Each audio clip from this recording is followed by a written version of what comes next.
Assalamualaikum warahmatullahi wabarakatuh. Perkenalkan, nama saya Dika Nugraha dengan NIM L01230006. Di sini saya akan menjelaskan terkait tugas GraphQL dan juga tugas communication untuk mata kuliah sistem terdistribusi. Pertama-tama saya akan menjelaskan terkait program yang saya buat untuk tugas GraphQL. Di sini program yang saya buat terdiri dari 3 file utama, yaitu server.js, app.js, dan index.html. Saya mulai dari package JSON terlebih dahulu. Di sini sebelum saya memulai projectnya, sebelum saya membuat programnya, saya install dependensinya terlebih dahulu, yaitu yang dependensi yang saya gunakan yaitu Express, terus Express GraphQL, terus GraphQL, dan juga untuk keperluan membuka filenya atau serving HTML-nya saya menggunakan dependensi fs dan pad. Selanjutnya untuk keperluan uji performanya saya menggunakan K6 atau K6. Lalu untuk programnya sendiri saya akan awali dengan penjelasan server.js terlebih dahulu, dimana di server.js ini seperti biasa saya menginisialisasi programnya terlebih dahulu menggunakan Express, terus membuat cons app-nya, terus use app-nya itu ke directory publiknya, yaitu yang mengarah ke index.html, dan juga menginisialisasi portnya. Lalu app tersebut akan melisten atau mendengarkan ke port yang sudah saya inisialisasikan sebelumnya. Lalu lanjut untuk GraphQL-nya itu saya memanggil atau mengimport GraphQL HTTP ini untuk keperluan debuggingnya atau keperluan simulasinya. Terus GraphQL schema ini untuk objek yang akan saya gunakan untuk membuat skema. Terus GraphQL integer ini nanti akan digunakan untuk mendeklarasikan tipe integer dari objek GraphQL. Terus yang ini GraphQL object type ini untuk mendefinisikan object type-nya dari GraphQL. Terus yang GraphQL string sama seperti yang integer, cuman ini tipe data string, dan GraphQL non null untuk memastikan bahwa objek tersebut tidak boleh kosong. Nah, selanjutnya seperti yang saya tadi sudah bilang, saya juga menggunakan pad dan juga fs, dependensi pad dan juga dependensi fs yang akan saya gunakan untuk keperluan serving HTML filenya. Selanjutnya saya membuat list HTML files. Ini berisi informasi terkait HTML files yang akan saya serving, yaitu ada ID-nya, terus ada name, terus ada path-nya juga. Nah, ini path-nya ini menuju ke arah file HTML-nya. Dan selanjutnya setelah saya membuat HTML files, saya kemudian membuat root query type-nya. Di sini root query type ini berfungsi sebagai query utama yang akan dipanggil oleh GraphQL. Makanya di sini saya membuatnya terlebih dahulu, yaitu pertama-tama saya mendeklarasikan root query type-nya dengan kelas GraphQL object type. Di sini akan membuat ini menjadi sebuah objek. Terus saya beri nama query, saya memberikan deskripsi root query. Nah, terus fields yang akan dipanggil itu yaitu HTML files, di mana HTML files ini saya buat di atasnya. HTML files ini saya pertama-tama juga deklarasikan terlebih dahulu sebagai objek GraphQL object type. Lalu saya kasih nama HTML file, kasih deskripsi file path query. Nah, terus untuk fields-nya sendiri yang akan dipanggil oleh HTML file type-nya itu ada ID, name, path, sama content. Dimana ID ini bertipe integer, name itu string, path juga string, content juga string. Nah, untuk ID dan name dan path-nya ini saya sesuaikan dengan informasi yang ada di variabel HTML files. Terus untuk kontennya ini merupakan isi dari file HTML yang akan saya serve. Nah, selanjutnya setelah saya mendeklarasikan HTML files ini, mendeklarasikan fields HTML files, Kemudian saya membuat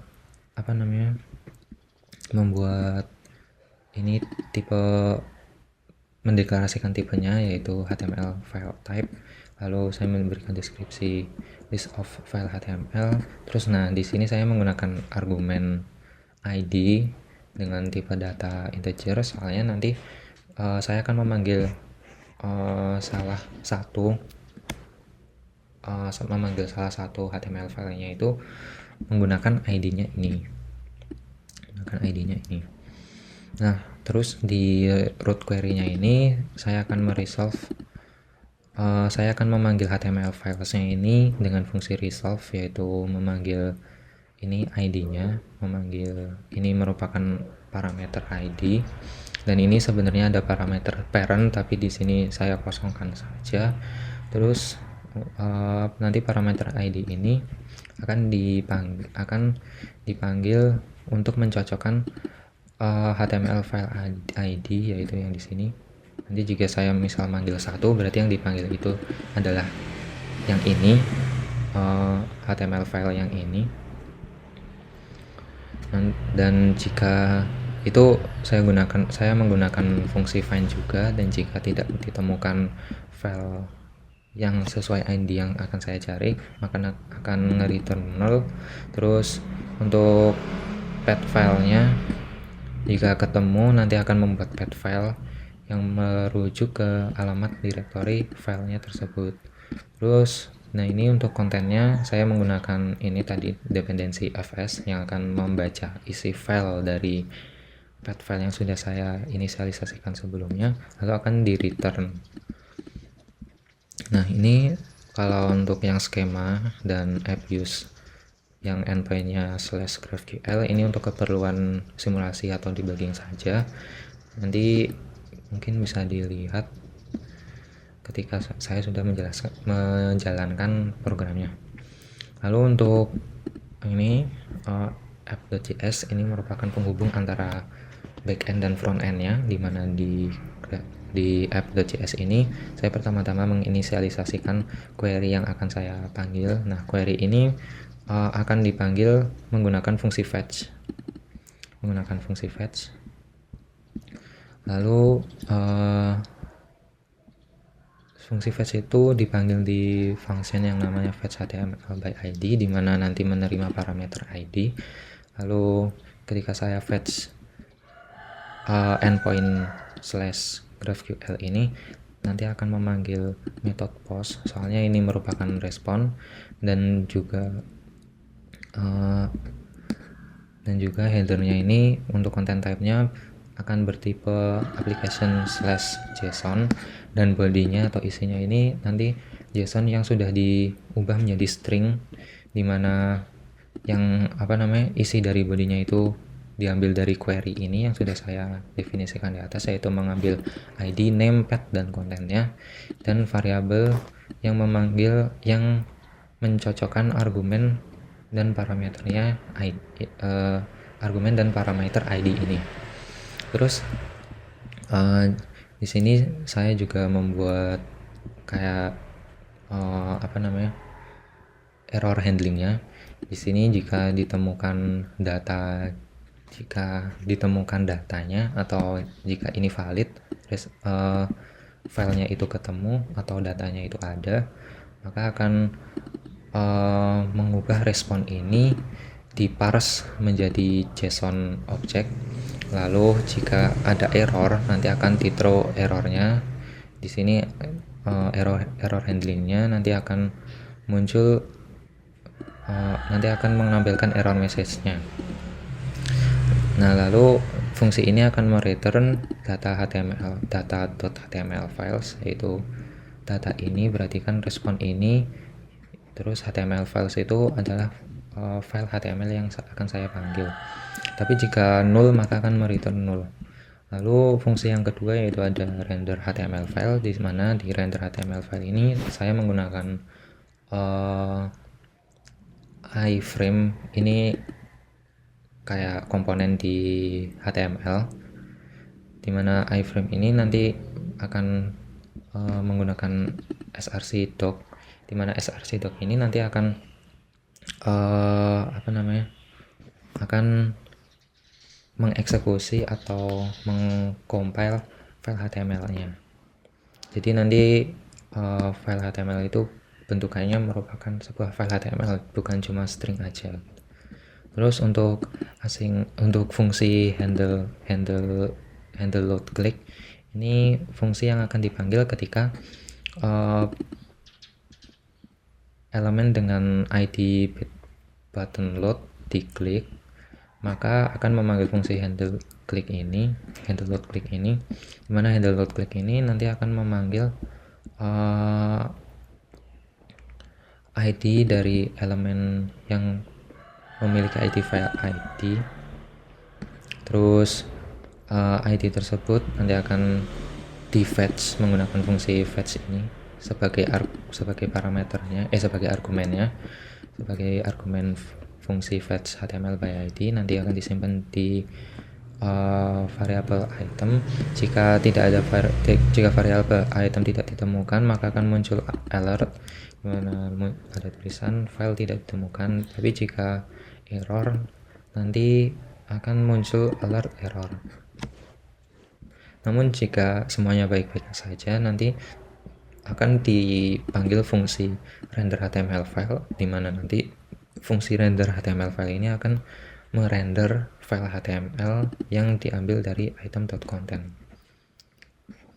Selanjutnya untuk file HTML-nya, file index HTML, di sini HTML biasa. Nah, mungkin yang bisa dijelaskan yaitu ada di ini iframe-nya ini. Iframe ini nanti button dan iframe, dimana nanti button jika diklik nanti akan memanggil fungsi yang tadi fungsi handle load click. Terus nanti yang preview ini nanti akan menampilkan isi dari hasil klikannya itu HTML file yang di serve itu. Terus ini scriptnya diambil dari app.js. Lalu untuk membuat file dengan ukuran yang bervariasi tersebut, saya membuat program file generator.js. Nah, ini sama, nanti akan mengiterasi sebuah teks sebuah karakter A yang akan diiterasi selama hingga size-nya itu terpenuhi. Ini size-nya. Oke. Mungkin akan saya praktekkan.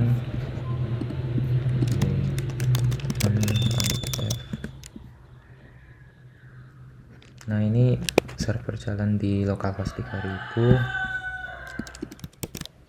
Nah, ini mungkin filenya seperti ini. Oh iya, untuk yang tadi yang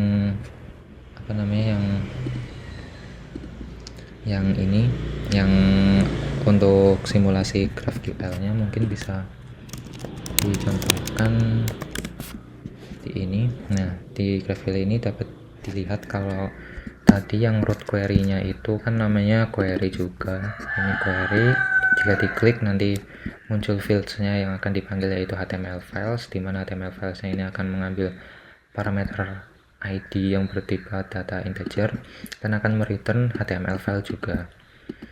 Nah, HTML file ini nanti jika diklik, nah yang akan di return ini punya atribut ID, terus name, path, dan content. Nah, mungkin kalau bisa dicontohkan mungkin seperti ini. Dan address ID-nya, misal saya ambil ID yang ini 1 kali ya, yang 1. Terus saya akan mereturn name-nya. Oh ya, ini kan kita belum mengenerate filenya. Untuk mengenerate filenya bisa menggunakan command file generator. Nah, di sini sudah tergenerate filenya. Mungkin kalau di reload, nah ini muncul. Mungkin untuk kontennya, nah kontennya seperti ini kira-kira. Oke, lanjut untuk percobaannya kita misal ID 1 seperti tadi yang 10 KB ditampilkan. Nah ini seperti ini akan merender merender file HTML nya. Di sini terlihat kalau ini pakai H1 ya, sesuai ininya. Ini kan juga H1.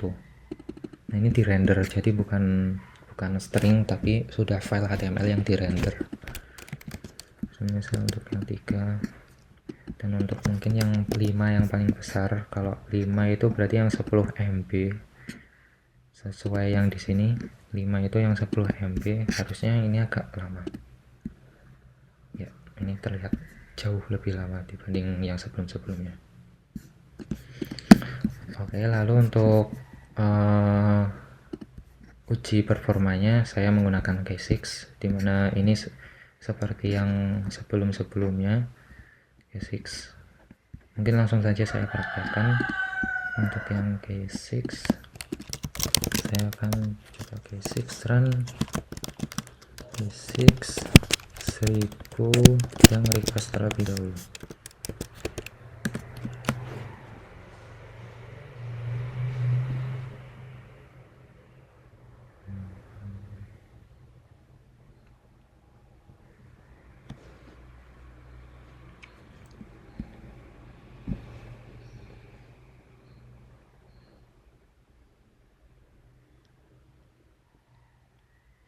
Nah ini sudah terlihat yang 1000 request. Bisa dilihat bahwa untuk HTTP request durationnya itu ada 30, average-nya itu 32,23 milisecond. Terus untuk maksimumnya itu ada 475,67 milisecond. Terus ini berhasil semua ya, nggak ada yang error. Terus untuk durasi iterasinya itu ada average-nya itu 2,03 milisecond, terus maksimalnya itu 3,27 second.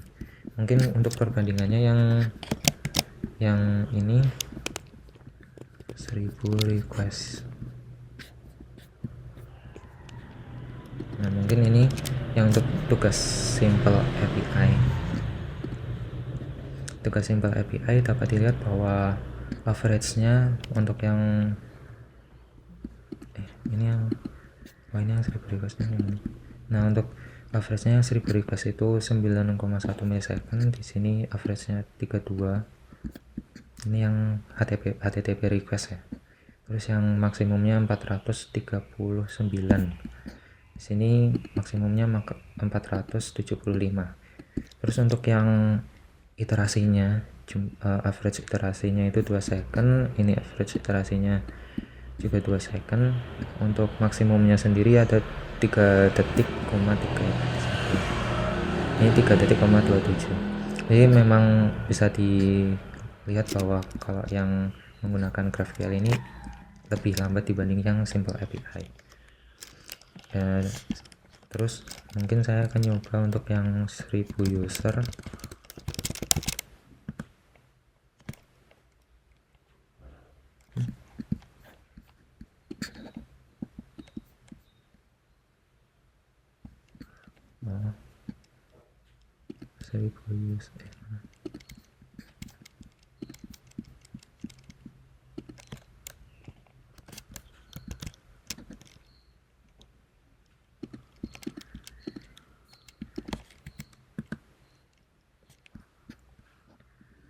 Untuk yang 1000 user,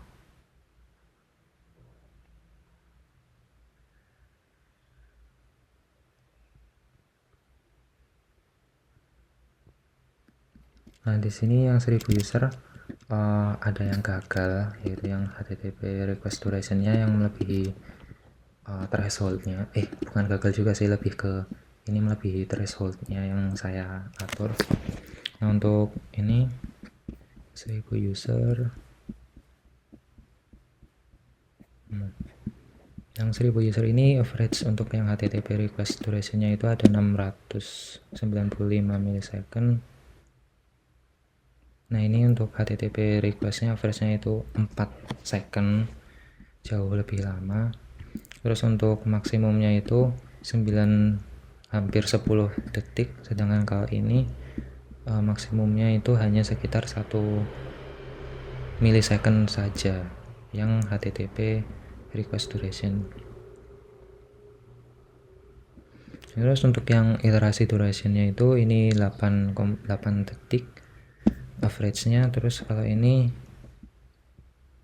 6 detik average-nya. Nah, ini mungkin kalau di sini karena banyak yang gagal ya. Jadi mungkin lebih optimal lah, soalnya kan gagal. Nah, ini yang berhasil itu yang gagal itu 0%. Berarti semuanya berhasil kalau yang 1000 ini. Oke, lanjut untuk tugas yang berikutnya, yaitu yang mencoba communication sesuai di PowerPoint. Itu mungkin saya awali dari yang soket terlebih dahulu. Sini saya akan langsung saja mencoba di terminalnya. Terminal. Dan sekalian saya jelaskan untuk kodenya.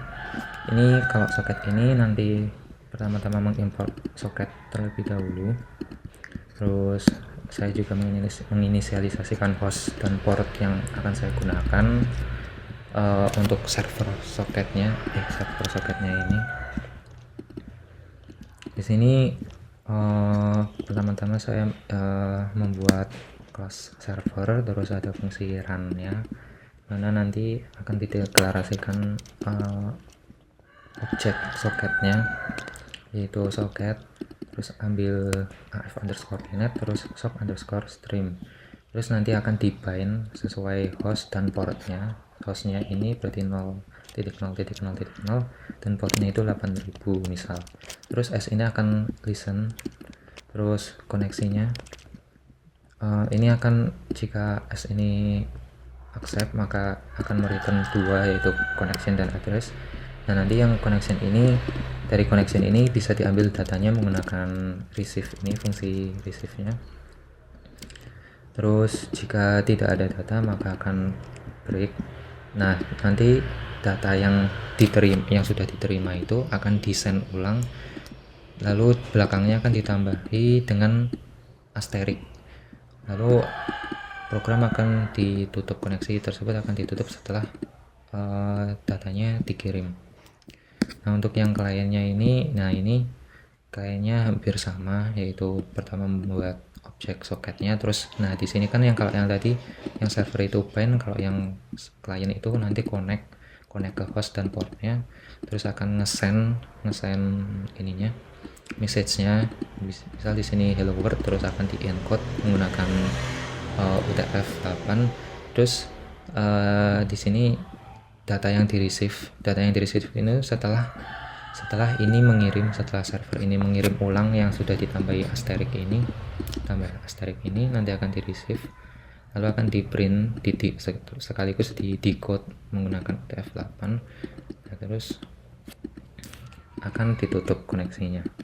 Mungkin dapat dipraktekkan di ini, cd terus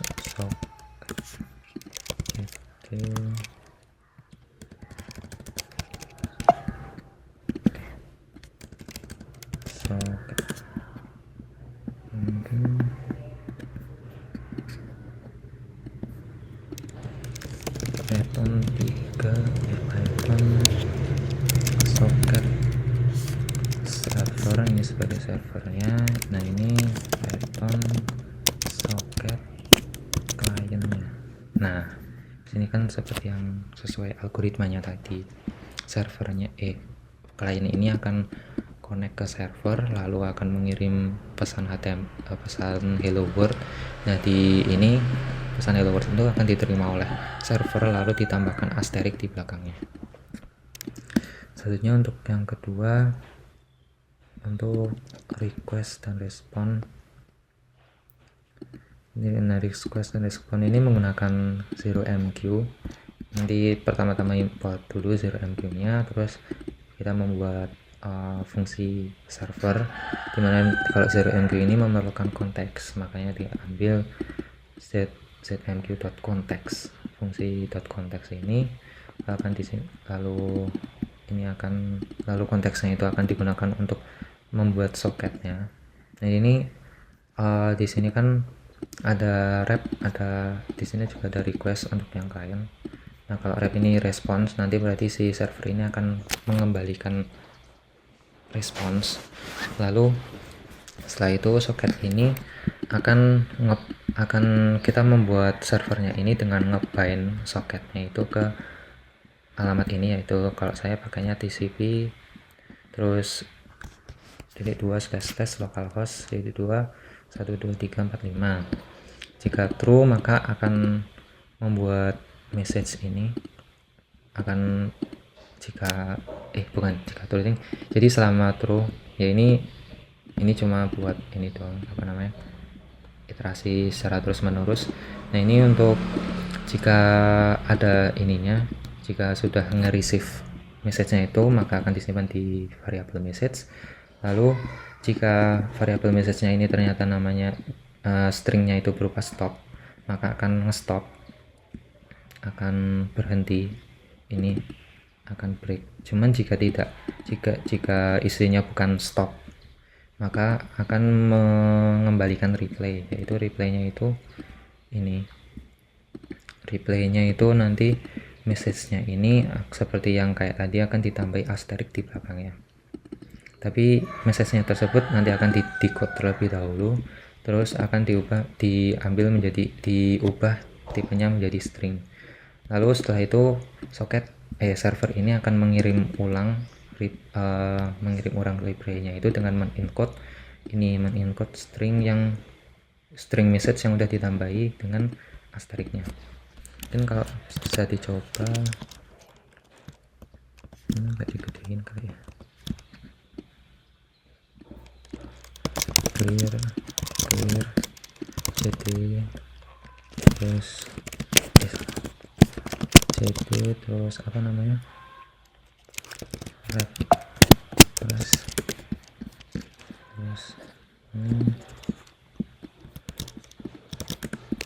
nah mungkin bisa dicoba Python ZMQ server py Python ZMQ client py. Nah ini seperti kayak tadi, mirip. Ini juga untuk kliennya itu perlu connect ke alamat yang sama, terus akan nge-send pesan hello world, terus message itu akan diterima, terus akan di print. Ini message-nya kan tadi kan hello world dari klien ini ngirim ke server, terus si server itu nambahin asterisk di belakangnya, terus dikirim lagi ke ini klien, diterima oleh klien, terus si klien ngirim ini stop, ngirim string stop, message stop, terus message stop itu diterima oleh server, dan server karena itu ternyata isinya stop maka program dihentikan. Ini itu. Terus untuk yang public subscriber itu mirip juga seperti yang ini, seperti yang request response, cuman mungkin kalau secara teori yang public dan subscriber ini selama public ini lebih ke seperti broadcasting gitu, cuman kalau yang request response itu lebih ke kayak messaging, tapi juga bukan messaging juga sih. Terus mungkin saya langsung praktekkan aja soalnya ini mirip-mirip. Nah, cuman ini mungkin bedanya kalau kalau yang algoritma di public subscriber ini, di publisher ini nanti servernya ini akan ngirim sebanyak 5 kali time, terus waktu sekarang nanti akan diubah menjadi menjadi di encode dulu, lalu ini string waktu ini, string yang menunjukkan waktu ini nanti akan dikirim ke yang klien. Nah kliennya akan menerima sebanyak 5 kali. Mungkin langsung dapat dipraktekkan. jadi pupsuk.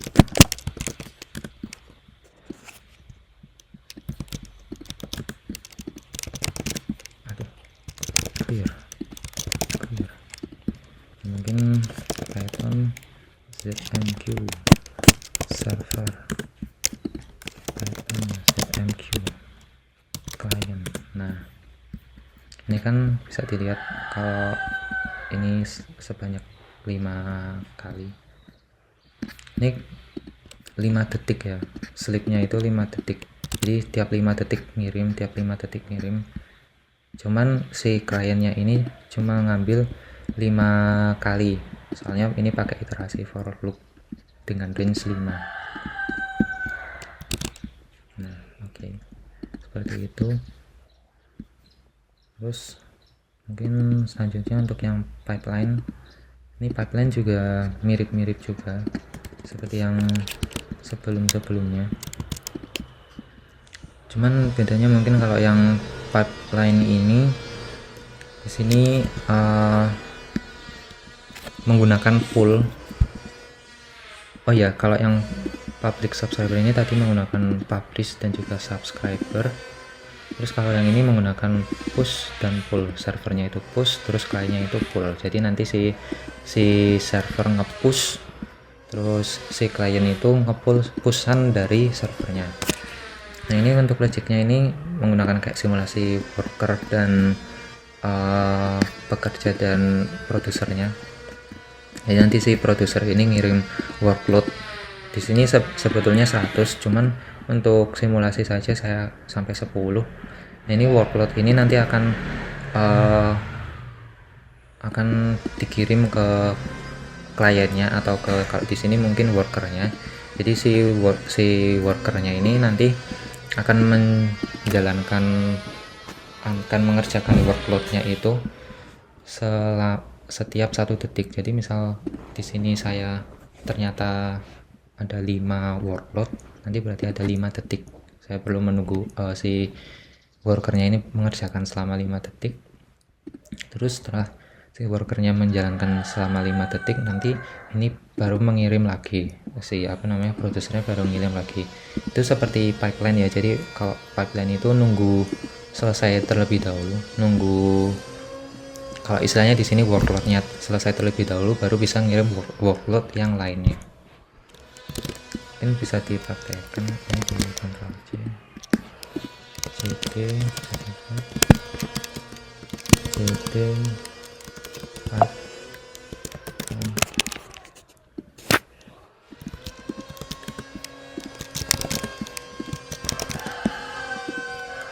Python ZMQ server, Python ZMQ client. Nah, di sini di kliennya ini saya menambahkan karena dari PPT-nya ada ID-nya, maka saya menambahkan argumen juga. Tapi argumennya ini saya tambahkan melalui CLI. Jadi di sini saya misal ID-nya saya akan kasih 4 gitu. Nah, nanti worker 4 namanya. Nah, ini kan 7 kan ya, dapat workload sejumlah sebanyak 7. Jadi selama 7 detik ini workernya akan menjalankan workloadnya. Lalu ini kan servernya itu kan sebagai produsernya. Nah, produsernya itu akan mengirim workload lagi setelah ini selesai, setelah si pekerja ini selesai mengerjakan workloadnya. Mungkin bisa dihitung ya, kalau misal yang ini setelah ini 6, berarti 6 detik, 1 2 3 4 5 6. Nah, baru dikirim lagi di sini. Set. Ya, mungkin sekian tugas video demo tugas yang dapat saya sampaikan.